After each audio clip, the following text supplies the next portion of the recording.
It's a Sunday night. Cody, the videographer, isn't here. I have not shaven in 2 days. Things are a mess. But, you want to know why? Ask how! Howard, the humongous. Why are we recording this episode despite the adverse circumstances? Well, a strange thing has happened in the news, and in all probability, you haven't seen it. In the Philippines, in the city of Zamboanga, there are between 100 and 140 people who have been taken hostages. They have been hostages for a week now. In addition, over 100 people have died and 70,000 people have been displaced from their homes. 70,000 people. Why? Because Muslims tend to be paranoid. They think that other people are attacking them. They think that they are under siege. And they are right. But they are sometimes wrong about who the besiegers are. They think that it's us crusader, well, I'm not a crusader Christian, I'm a Zionist atheist Jew, but they think it's either the crusader Christians or a Zionist atheist Jews. In reality, the people who are besieging the Muslims are Muslims.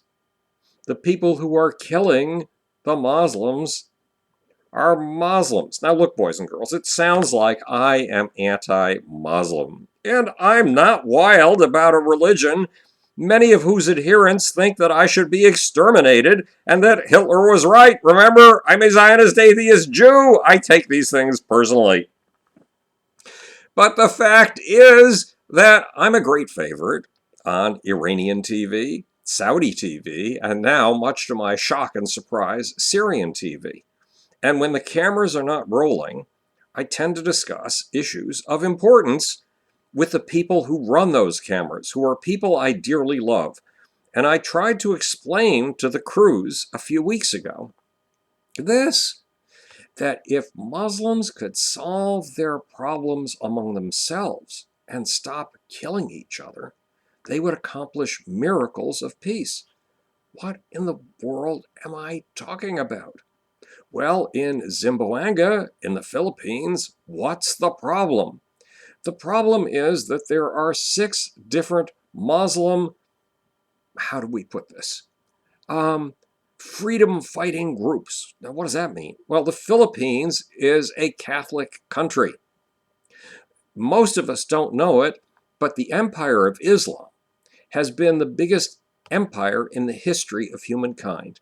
It was within 150 years of Muhammad's death, it took a territory 13,500 miles wide, 11 times the size of the territory of the conquests of Alexander the Great, 5 times the size of the Roman Empire, 7 times the size of the United States. The world had never seen anything like it. Remember, 5 times the size of the Roman Empire.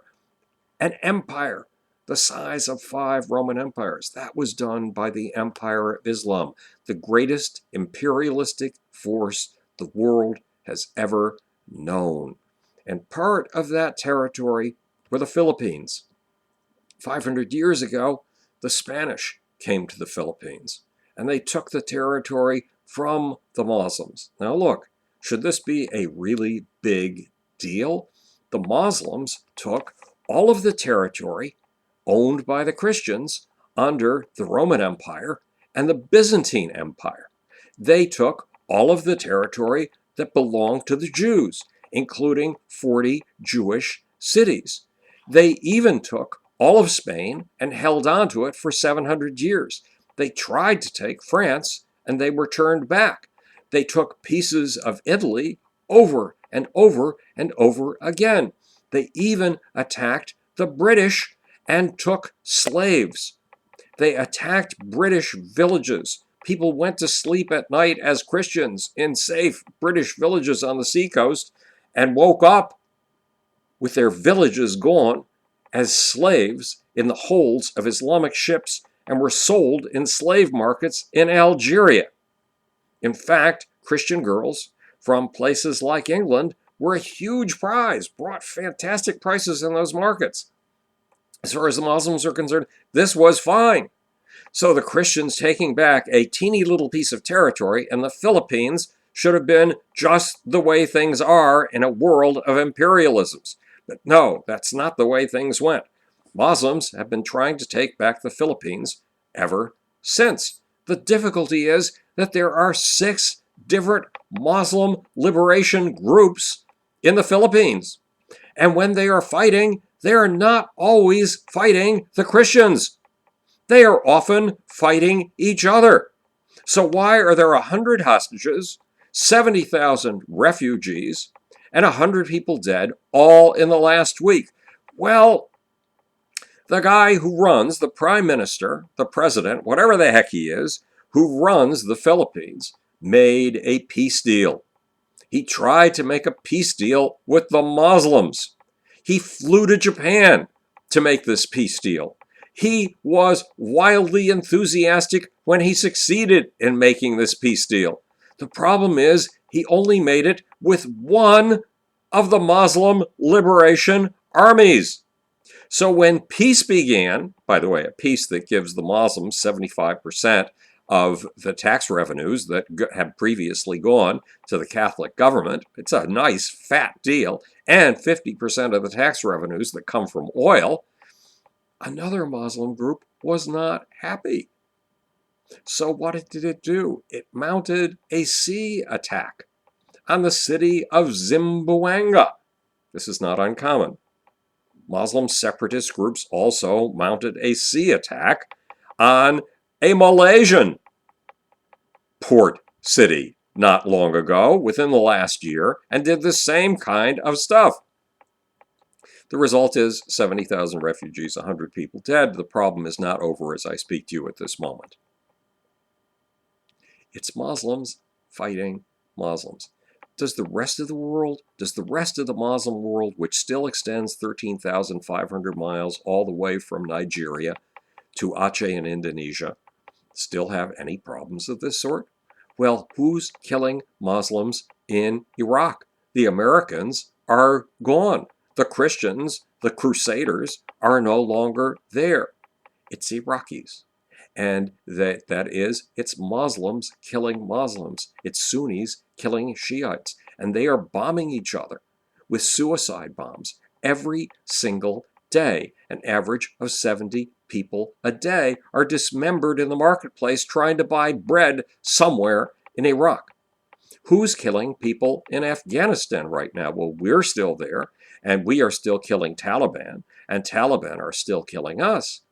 But most of the civilians who are dying at the hands of suicide bomb attacks. And do Americans and Christian crusaders mount suicide bomb attacks? No, that's a unique specialization of Muslims. Muslims are dying at the hands of other Muslims. And that tends to be the situation all over the world. So, do Muslims have a reason to be paranoid? Are they under attack? Well, yes, this business between the rest of the world, between Christians and Muslims, between kafirs, non-believers, and Muslims, which the Muslims started when they attacked the rest of the world in approximately 650 AD, almost 1400 years ago, that war still tends to continue to an extent. But who's really killing the most innocent Muslim civilians? Is it Zionists? Is it Israelis? Is it Christians? No. It's Muslims. This is Howard the Among Us, speaking to you from the future, that it's your job and my job to make. And this is me trying to find the button to say good night.